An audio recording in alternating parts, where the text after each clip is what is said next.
Growing Up on a Farm in Kentucky. Stories by Stan Schmidt. Episode 9. Hawk Training. When they got bigger, I'm like, we need a big cage for them. So we built this.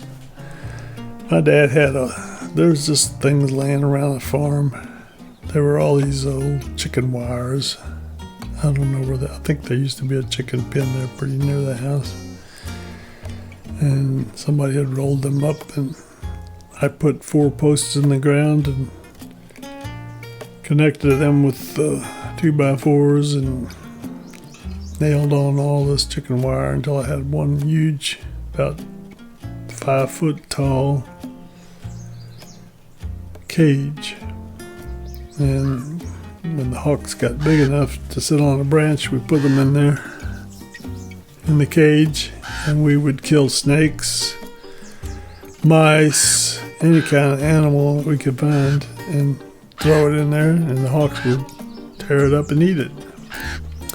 Put 2 big buckets of water in there.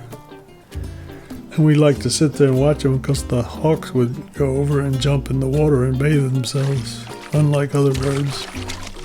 They did that pretty often. They like water. And we'd feed them crawfish and frogs and snakes. And my mother didn't know it, but we would shoot a groundhog, skin it, wrap it up in freezer paper, and put it in a plastic bag so she didn't know what it was, and put it in our freezer. So we would have pieces of meat. You could just go into the freezer and get a piece of groundhog leg and just throw it out to the hawks, and it would thaw out, and they would eat it.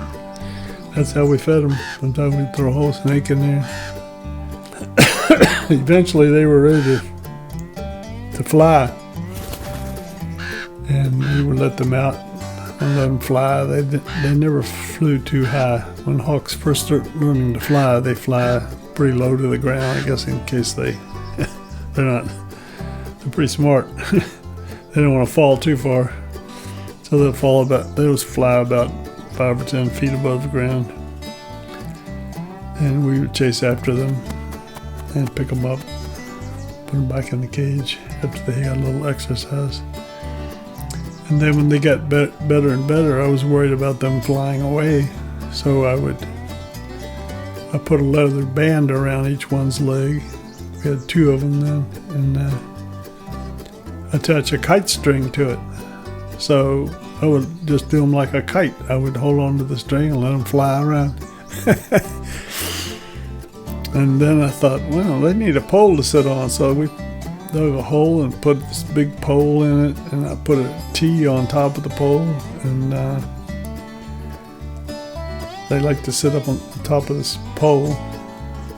They'd sit there all day long if you let them. And I thought they might fly away, so I kept that string attached to their leg.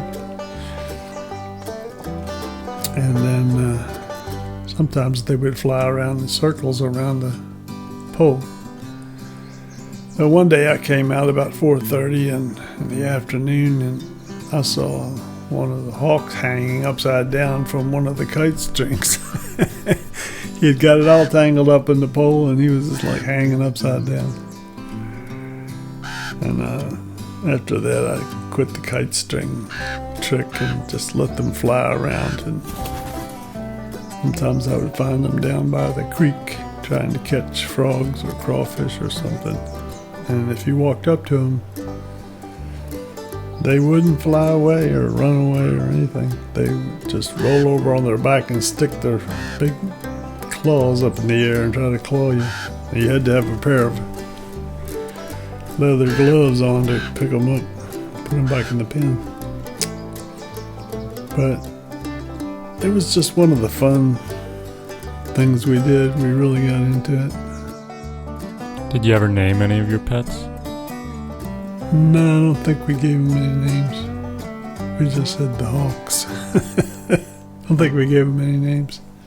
We never personalized things too much on a farm because we knew if you did, it was a pet, and my dad was always saying, "Don't make pets out of them. Don't make pets out of them, because then you got to take them to the vet, and that costs money, and you got to worry about them all the time, and you personalize it." So we never personalized animals, especially pigs or any animal we were going to butcher. We never had any personal.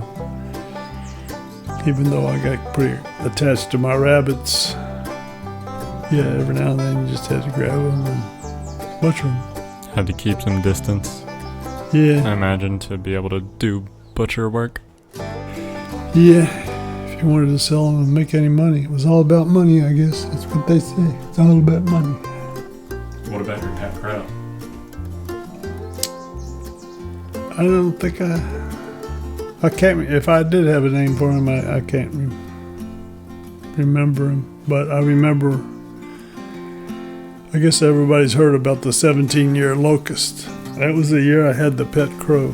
And I can't remember how I caught that pet crow, if somebody shot it and wounded it or what. But I do remember when I fed him is that I would take a Coke bottle and I would fill it full of those locusts.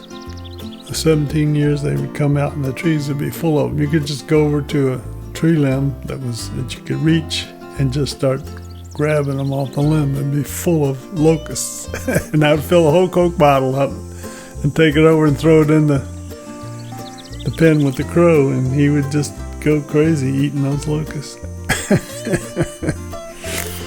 I think eventually he flew away or something. I don't know. I don't remember him dying. That was kind of our idea when they got well. If they flew away, that would be great. Set him free. Yeah.